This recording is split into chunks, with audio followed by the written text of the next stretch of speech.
43 point नीचे Nifty. वित्त मंत्री ने फ्रिंज बेनिफिट टैक्स को तो खत्म कर दिया है, लेकिन कॉर्पोरेट टैक्स में कोई राहत नहीं। There have been demands by the corporate sector for the reduction in tax rates. However, tax rates are determined by the size of the tax base. If the tax base is higher, the tax rates can be lower. The Income Tax Act is riddled with a plethora of tax exemptions, which substantially erode the tax base.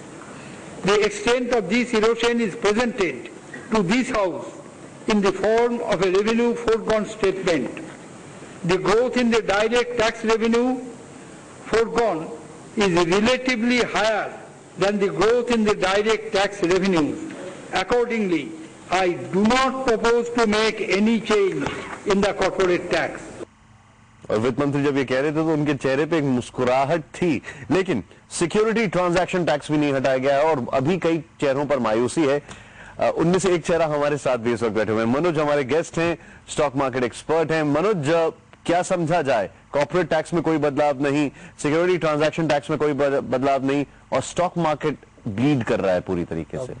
देखा जाए सुबह से तो मेरे हिसाब से तो 1000 points नीचे चला गया है मार्केट। सुबह it went up to almost 180 points up, so वहां से 820 पॉइंट नीचे दिखा रहे हो तो 1000 पॉइंट मार्केट बिल्कुल ऐसे कोई मार्केट इमोशनल, इतना भी इमोशनल फूल नहीं है कि they can also read between the lines की क्या अच्छा होता है क्या बुरा होता है। मार्केट का कुछ ज्यादा नहीं जाता, 1000 पॉइंट ऊपर भी कर सकता था अगर कुछ उसको समझ में आ रहा होता, तो इसमें कोई शक नहीं है। और सरकार की जो वेल इंटेंशन मूव्स जो भी हैं, जैसे अभी सरकार ने बोल दिया कि हम 7% पे लोअर्स फार्मर्स को देंगे, और अच्छी तरह याद है लास्ट ईयर इसी सरकार ने, चाहे उस टाइम लेफ्ट को ब्लेम कर दो, लेफ्ट को नहीं ब्लेम करेंगे हम, इसी सरकार ने अभी 70,000 करोड़ का लोन माफ किया था। हमारे यहाँ फार्मर्स को पता है चाहे 7% हो चाहे 6% हो, 5 साल बाद वो माफ हो जाना ही है। सो ऑल दिस इज ठीक है, मतलब वो कि आम आदमी के लिए हो रहा है, आम आदमी के लिए इतना भी नहीं हो रहा है जितना बनाया जा रहा है, क्योंकि जो how will he cover up the money I can understand.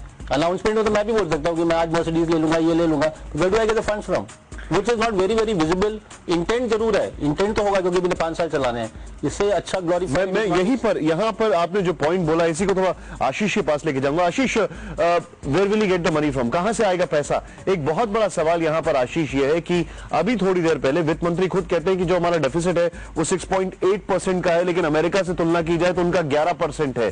क्या कहेंगे आप इस पर? पैसा कहां से आएगा? जो ये स्कीम्स इन्होंने लॉन्च की हैं, इन्होंने आउटले ऑलमोस्ट हर एक आउटले उन्होंने इंक्रीज कर दिया है, और रेवेन्यू सोर्सेज कोई ज्यादा बढ़ाए नहीं है, तो मुझे नहीं दिखता कहां से वो बराबर करेंगे। रेवेन्यू सोर्स कहां से आएगा, कहां से बराबर करेंगे? जो 6.8% डेफिसिट एक बहुत छोटा सा क्विक रिएक्शन हमारे पास, सिर्फ 10 सेकंड है पुष्पेश जी।